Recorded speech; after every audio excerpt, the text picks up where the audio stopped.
Sini aku akan menjelaskan tentang pendahuluannya Wireless Sensor Network atau WS. Nah, pengendasarnya di sini itu merupakan satu teknologi komunikasi yang diferensiasi pengembangan Internet of Things atau juga disingkat IoT. Sebelum adanya WSN, proses pantauan lingkungan umumnya dan secara manual atau menggunakan jaringan kabel yang bukan banting sulit diterapkan dan yang luas. Lokasi yang kehadiran WSN memungkinkan proses pemantauan dilakukan secara otomatis menggunakan kumpulan sensor yang saling berkomunikasi tanpa. WSN merupakan jaringan yang bersifat autonomous, bekerja secara mandiri tanpa campur tangan manusia secara terus-menerus. Node-node sensor akan secara otomatis membentuk jaringan self-organizing network, sehingga apabila terdapat penambahan atau pengurangan node, jaringan masih dapat berfungsi dengan baik. Karakteristik utamanya yaitu memiliki konsumsi daya rendah, ukuran perangkat kecil, biaya produksi murah, mudah dipasang, mampu bekerja dalam jumlah node yang sangat banyak, serta dapat beroperasi pada lingkungan yang sulit dijangkau manusia seperti hutan, gunung, dasar laut, hingga kawasan industri berbeda. Perkembangan WSN pesat karena didukung oleh teknologi mikro sensor digital, komunikasi baterai berdaya tahan, cloud computing, dan artificial intelligence. Saat ini, hampir seluruh sistem IoT menggunakan dasar WSN pengumpulan data. Mulai memasuki bab konsep dasar dan cara kerja WSN, ada 4 langkah dasar, yaitu saat sensor mendeteksi perubahan lingkungan, data yang diperoleh sebelum langsung dikirim, data tersebut terlebih dahulu diproses oleh microcontroller untuk mengurangi ukuran data, menghilangkan noise, bahkan melakukan perhitungan sederhana seperti rata-rata suhu atau kelembapan. Hal ini bertujuan menghemat penggunaan energi baterai. Setelah diproses, data dikirim melalui modul radio. Nah, ini menggunakan frekuensi tertentu. Jika jarak menuju base station terlalu jauh, maka data akan diteruskan melalui node lain menggunakan teknik multi-hop communication. Proses multi-hop sangat penting karena konsumsi energi untuk mengirim data dalam jarak jauh lebih besar dibandingkan mengirim secara bertahap. Kenapa kok lebih besar dibandingkan secara bertahap? Karena melalui beberapa node, misalnya terdapat 5 node pada lahan pertanian. Node yang berada paling jauh tidak mengirimkan data langsung ke base station, melainkan mengirimkannya melalui node yang lebih dekat hingga akhirnya sampai ke base station. Selanjutnya, base station akan mengirimkan data ke server menggunakan Wi-Fi, internet, jaringan seluler, atau Ethernet. Pengguna kemudian dapat melihat hasil monitoring melalui website atau aplikasi smartphone. Selain itu, WSN dapat berlangsung secara periodik, setiap beberapa detik atau menit berdasarkan kejadian, event driven berdasarkan permintaan pengguna, query driven. Nah, kita sudah mulai memasuki bab 3. Di sini kalian juga pasti banyak yang mungkin belum tahu apa itu WSN. Nah, simak ya, aku akan menjelaskan selanjutnya dan serinci-rincinya untuk kalian.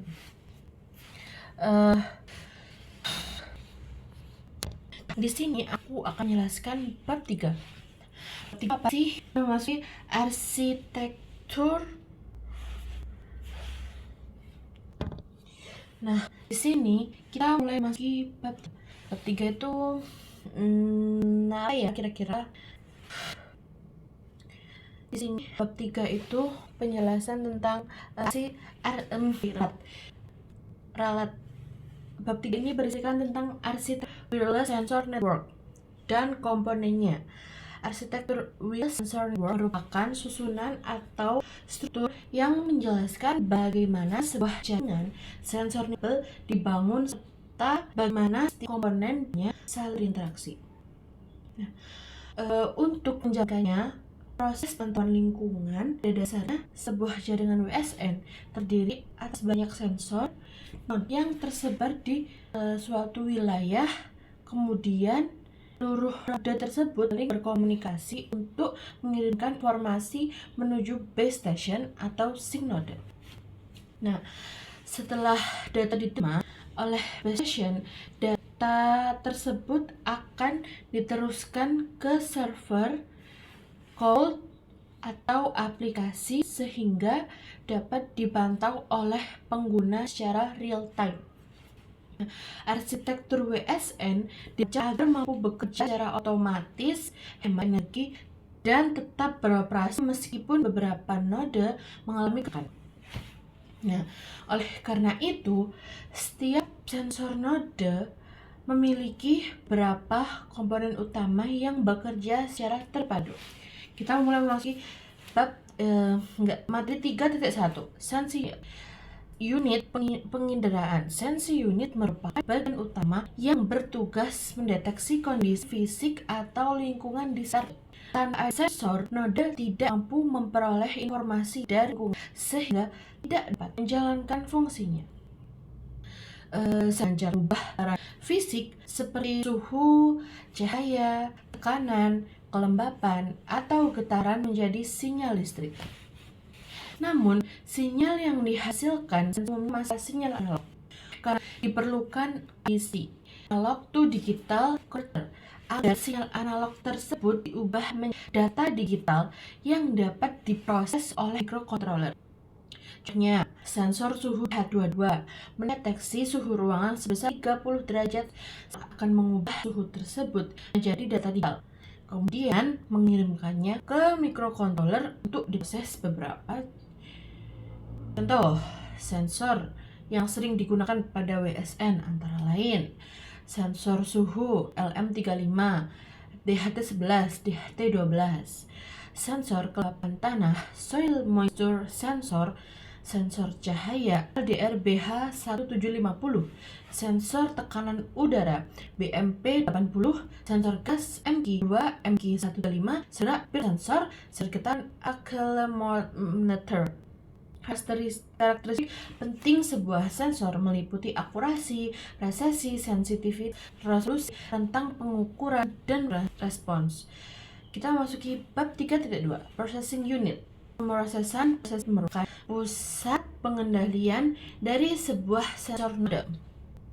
Komponen ini biasanya berupa microcontroller atau microprocessor yang berfungsi sebagai otak dari node. Semua data yang diterima dari sensor akan diproses terlebih dahulu sebelum dikirim ke base station. Microcontroller juga bertugas mengatur seluruh aktivitas node. Nah, seperti pembaca sensor, pengendalian komunikasi radio, mengatur penggunaan baterai, hingga menentukan kapan node aktif atau masuk ke mode tidur, sleep mode. Nah, beberapa microcontroller yang sering digunakan antara lain yaitu Arduino Uno, Atmega328P, ESP8266, ESP32, STM32, Raspberry Pi Pico. Nah, selain mengolah data, microcontroller juga dapat menjalankan algoritma sederhana seperti menghitung batas suhu, mendeteksi kondisi abnormal, atau meraih data yang tidak diperlukan sebelum dikirim. Kita masuki 3.3. Memory unit. Unit memori. Memory unit berfungsi sebagai tempat penyimpanan data dan program yang dijalankan oleh mikrokontroler. Memori dibedakan menjadi beberapa jenis, yaitu flash memory untuk menyimpan program, RAM untuk menyimpan data. Sementara setelah proses berlangsung, dan EEPROM untuk menyimpan konfigurasi yang tidak boleh hilang meskipun listrik dimatikan, karena kapasitas memori pada sensor node relatif kecil, biasanya hanya beberapa kilobyte hingga megabyte. Maka program yang dijalankan harus dibuat sefisien mungkin agar tidak membebani sistem. Kita memasuki 3.4. Transceiver unit atau unit komunikasi. Transceiver unit merupakan perangkat komunikasi yang memungkinkan node saling bertukar informasi secara nirkabel. Nah, komponen ini terdiri dari transmitter, pengiriman, dan receiver, penerima. Nah, ketika data telah selesai diproses, transceiver akan mengubah data digital menjadi radio dan mengirimkannya ke node lain atau langsung menuju base station. Nah, beberapa teknologi komunikasi yang umumnya digunakan adalah Zigbee, Bluetooth Low Energy (BLE), Wi-Fi, LoRa, dan NB-IoT. Pemilihan teknologi komunikasi bergantung pada kebutuhan sistem, seperti jarak komunikasi, kecepatan transfer data, serta komunikasi daya. Nah, sekarang kita masuk 3.5. Power unit, unit katode daya.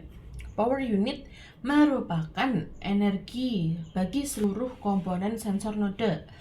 Sebagian besar node menggunakan baterai karena penempatannya sering berada di lokasi yang sulit dijangkau. Karena baterai memiliki kapasitas terbatas, penggunaan energi menjadi salah satu perhatian utama dalam perancangan WSN. Nah, untuk memperpanjang umur node, berbagai teknik diterapkan seperti sleep mode, duty cycle, data aggregation, hingga energi harvesting menggunakan panel surya atau sumber energi di lingkungan. Kita masuk ke 3.6. Station, sync node. Station saat pengumpulan seluruh data dari sensor. Perangkat ini memiliki kemampuan komputasi dan sumber daya yang lebih besar dibandingkan node biasa. Station menerima data dari seluruh jaringan, kemudian melakukan analisis awal atau mengirimkan data ke server melalui internet.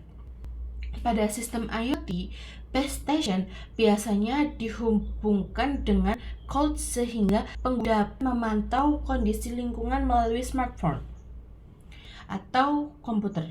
Nah, kita memasuki 4.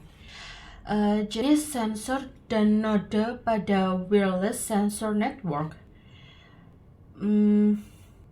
merupakan perangkat yang mampu mendeteksi perubahan kondisi lingkungan, kemudian mengubah menjadi data yang dapat diproses oleh komputer. Dalam WSN, pemilihan sensor sangat menentukan keberhasilan sistem, karena setiap sensor memiliki fungsi dan karakteristik yang berbeda. Nah, kita mulai memasuki 4.1. Jenis sensor. Berdasarkan fungsinya, sensor suhu digunakan untuk mengukur temperatur lingkungan. Nah, sensor ini banyak digunakan pada sistem pertanian, rumah pintar, industri, dan kesehatan. Nah, contohnya LM35, DHT11, DHT22, DS18B20, Kelembapan digunakan untuk mengetahui kadar air pada udara maupun tanah. Contoh, soil moisture sensor DHT22, DME280. Sensor ini banyak digunakan pada sistem irigasi otomatis. Sensor cahaya digunakan untuk mengukur intensitas cahaya. Contohnya LDR, BH1750, fotodiode. Aplikasinya yaitu lampu jalan otomatis dan smart home. Sensor gas digunakan untuk mendeteksi keberadaan gas tertentu. Contohnya MQ2 asap dan LPG, MQ7 karbon monoksida, MQ135 kualitas udara. Sensor ini banyak digunakan pada sistem keamanan dan industri. Sensor gerak untuk mendeteksi keberadaan manusia atau benda yang bergerak. Contohnya, sensor, accelerometer, gyroscope digunakan pada sistem alarm, CCTV, dan robot. Sensor tekanan digunakan untuk mengukur tekanan udara maupun cairan. Nah, di sini contohnya ada BMP 180, BMP 280. Kita mulai masuki 4.2, jenis node. Nah, pada WSN, sensor node yang bertugas mengambil data dari lingkungan. Relay node yang bertugas meneruskan data dari node lain menuju base station. Cluster head node yang menjadi ketua kelompok dalam sistem clustering. Clustering head bertugas mengumpulkan data dari anggota kelompok, melakukan data aggregation, kemudian mengirimkan data ke base station. Sync node merupakan pusat pengumpulan seluruh data pada jaringan. Gateway node berfungsi menghubungkan ke jaringan WSN dengan jaringan internet atau cloud sehingga data dapat diakses pengguna. Nah, kita mulai masuki bab 5. Topologi jaringan, wireless sensor network. Topologi jaringan adalah pola hubungan antara sensor node dalam suatu jaringan. Pemilihan topologi sangat memengaruhi efisiensi komunikasi. Komunikasi energi, kecepatan pengiriman data, dan keandalan sistem. Nah, 5.1. Topologi star. Pada topologi star, seluruh sensor node berkomunikasi langsung dengan base station tanpa melalui node lain. Struktur ini sederhana sehingga mudah diterapkan dan memiliki waktu pengiriman data yang cepat. Namun, jangkauan komunikasi menjadi terbatas karena setiap node harus berada dalam radius komunikasi base station. Selain itu, apabila base station mengalami kerusakan, seluruh jaringan akan berhenti beroperasi. Nah, sekarang 5.2, topologi mesh. Pada topologi mesh, setiap node dapat berkomunikasi dengan beberapa node di sekitarnya. Nah, data dikirim melalui jalur terbaik menggunakan teknik multi-hop. Keunggulan utama topologi ini adalah keandalannya yang tinggi. Jika satu node mengalami kerusakan, data masih dapat dialihkan melalui jalur lain sehingga jaringan tetap berjalan. Kekurangannya adalah proses routing lebih kompleks dan konsumsi energi cenderung lebih besar karena beberapa node harus berperan sebagai perantara. 5.3. Topologi tree.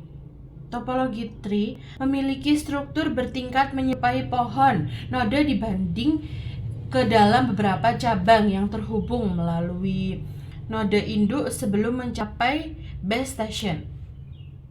Nah, topologi ini cocok untuk area yang sangat luas karena mempermudahkan pengelolaan jaringan.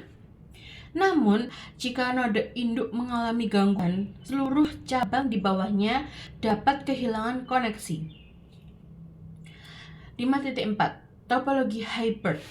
Topologi hybrid merupakan gabungan dua atau lebih, misalnya kombinasi star dan mesh. Dengan pendekatan ini, sistem dapat memanfaatkan kelebihan masing-masing topologi sehingga lebih fleksibel, andal, dan mudah dikembangkan. Hybrid banyak digunakan pada implementasi WSN modern karena mampu menyesuaikan kebutuhan berbagai lingkungan. Nah, kita mulai memasuki bab 6, protokol komunikasi dan routing pada wireless sensor network. Protokol komunikasi adalah seperangkat aturan yang mengatur bagaimana data dikirim dan diterima antar node dalam jaringan WSN. Karena sensor node memiliki keterbatasan energi, memori, dan kemampuan pemrosesan. Protokol yang digunakan harus dirancang agar hemat daya namun tetap andal. 6.1 IEEE merupakan standar komunikasi nirkabel yang menjadi dasar pengembangan Zigbee. Standar ini dirancang khusus untuk perangkat berdaya rendah dengan kecepatan transfer data yang tidak terlalu tinggi, tetapi sangat hemat energi. IEEE 802.15.4 banyak digunakan pada sistem WSN karena mampu mendukung komunikasi yang stabil dengan konsumsi daya yang rendah. 6.2 Zigbee. Zigbee adalah protokol komunikasi yang dibangun di atas IEEE 802.15.4. Protokol ini mendukung topologi star, tree, maupun mesh, sehingga fleksibel untuk berbagai kebutuhan WSN. Zigbee dikenal hemat energi, memiliki biaya implementasi rendah, dan cocok untuk aplikasi seperti smart home, smart building, serta otomatisasi industri. 6.3 Bluetooth Low Energy BLE. BLE dirancang untuk perangkat dengan kebutuhan daya sangat rendah. Teknologi ini banyak digunakan pada perangkat wearable, sensor kesehatan, dan smart home. Nah, keunggulannya tuh di sini apa sih? Keunggulannya di sini itu konsumsi daya yang sangat hemat dan biaya implementasi murah, tetapi jangkauan komunikasinya relatif pendek. 6.4 Wi-Fi menawarkan kecepatan transfer data yang tinggi sehingga cocok untuk aplikasi yang memerlukan pengiriman data dalam jumlah besar seperti kamera pengawas atau multimedia. Namun konsumsi dayanya jauh lebih tinggi dibandingkan Zigbee atau sehingga kurang sesuai untuk node yang menggunakan baterai jangka panjang. 6.5 LoRa.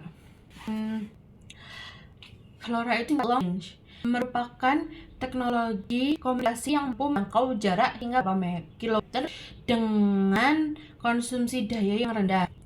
Teknologi ini sangat cocok untuk pemantauan lahan pertanian, perkebunan hutan, atau wilayah terpencil yang membutuhkan jangkauan luas tapi tidak memerlukan cepatnya. Nah, 6.6 routing pada proses menandai untuk sensor mode menuju base station. Dalam routing harus dirancang agar penggunaan energi merata dan umur jaringan menjadi lebih panjang. Beberapa metode routing yang sering digunakan antara lain flat routing di mana semua node memiliki peran yang sama. Hierarchical routing yang membagi node ke dalam beberapa cluster dengan seorang cluster head sebagai pengumpulan data.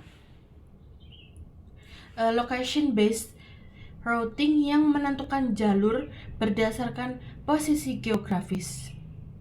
Node serta energy aware routing yang memiliki jalur dengan mempertimbangkan sisa energi setiap node agar tidak ada node yang cepat kehabisan daya. Nah, kita mulai memasuki bab 7, yaitu manajemen energi dan keamanan pada Wireless Sensor Network atau WSN. Wireless Sensor Network merupakan jaringan yang terdiri dari banyak sensor node yang bekerja mandiri untuk memantau kondisi lingkungan dan mengirimkan ke database station. Salah satu tantangan terbesar dalam pengoperasian WSN adalah keterbatasan sumber energi pada setiap sensor node. Sebagian besar node menggunakan baterai sebagai sumber daya utama, sehingga umur jaringan sangat bergantung pada beberapa efisien energi digunakan. Selain masalah energi, keamanan juga menjadi aspek yang sangat penting karena komunikasi dilakukan secara kabel dan data yang dikirim melalui jaringan rentan terhadap penyadapan, manipulasi maupun gangguan dari pihak tidak bertanggung jawab. Oleh karena itu, manajemen energi dan sistem keamanan merupakan dua aspek utama yang harus diperhatikan dalam perancangan wireless sensor network. Nah, kita masuki 7.1, manajemen energi pada WSN. Manajemen energi adalah serangkaian teknik dan strategi yang digunakan untuk menghemat penggunaan daya listrik pada sensor node sehingga masa operasional jangan menjadi lebih. Pada umumnya, sensor node ditempatkan di lokasi yang sulit dijangkau seperti hutan, pegunungan, kawasan industri, bahkan dasar laut. Kondisi menyebabkan penggantian baterai skala menjadi sangat sulit dan biaya yang besar. Komponen yang paling banyak mengonsumsi energi pada sensor node adalah modul komunikasi nirkabel. Transceiver. Saat node mengirim atau menerima data, konsumsi energi menjadi jauh lebih besar dibandingkan membaca sensor atau memproses data. Nah, oleh karena itu, sebagian besar strategi penghematan energi fokus pada pengurangan aktivitas komunikasi. Tujuan utama yaitu manajemen energi adalah memperpanjang baterai, meningkatkan efisiensi jaringan, mengurangi biaya perawatan, serta menjaga agar seluruh sensor node dapat beroperasi selama mungkin. Nah, 7.2, sumber konsumsi energi pada sensor node. Setiap sensor node menggunakan energi untuk jalan berbagai aktivitas. Beberapa aktivitas tersebut antara lain proses sensing sensor membutuhkan energi untuk mendeteksi perubahan di lingkungan seperti suhu, kelembapan, cahaya, tekanan, maupun kadar gas. Konsumsi energi pada proses sensing relatif kecil, tapi akan meningkat apabila sensor melakukan pengukuran secara terus-menerus. Yang kedua, proses pemrosesan data. Setelah data diperoleh dari sensor, microcontroller akan mengolah data tersebut sebelum game. Aktivitas seperti perhitungan ringan data atau kompresi data memerlukan energi meskipun konsumsi dayanya masih lebih rendah dibandingkan konsumsi nirkabel. Yang ketiga, ada komunikasi data. Komunikasi merupakan aktivitas yang paling banyak menghabiskan energi. Saat modul radio aktif untuk mengirimkan maupun menerima data, pengguna baterai meningkat secara signifikan.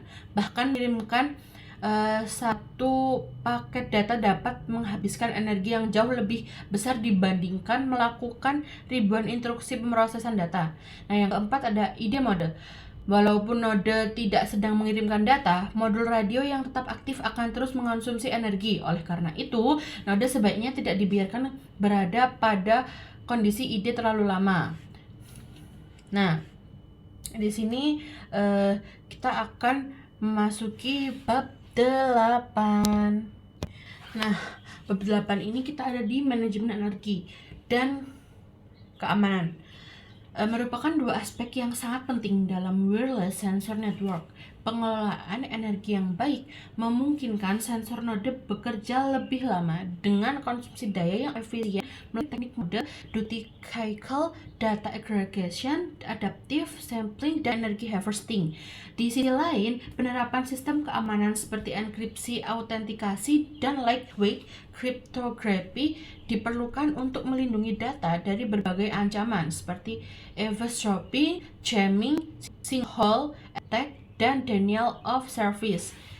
Dengan menggabungkan manajemen energi yang efisien dan keamanan yang kuat, jaringan WSN dapat beroperasi andal, hemat daya, serta mampu menyediakan daya yang akurat dan aman berbagai bidang kesehatan maupun psikologi.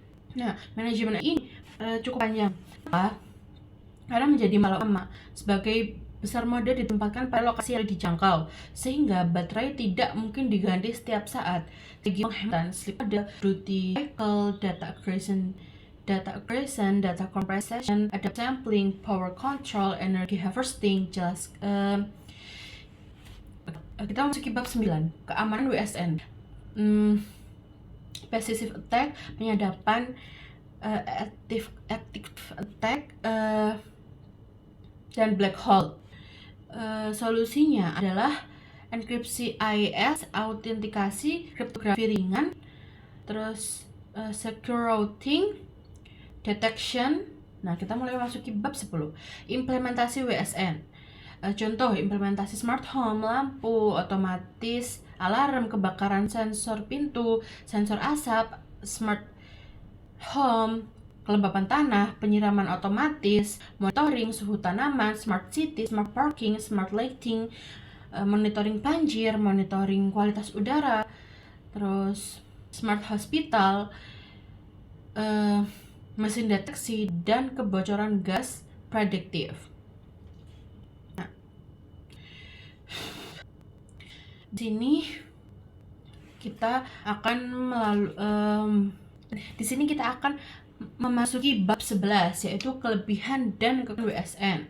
Kelebihan, instalasi mudah tanpa kabel, biaya pemasangan relatif murah, fleksibel dan mudah diperluas, memantau kondisi secara real time, mendukung otomatisasi dan IT, dapat menjangkau lokasi yang sulit diakses. Kekurangannya, umur batas, bandwidth rendah, rentan terhadap gangguan sinyal, kapasitas memori kecil, keamanan masih menjadi tantangan, perawatan sulit jika node berada di lokasi terpencil. Bab 12, yaitu pengembangan WSN.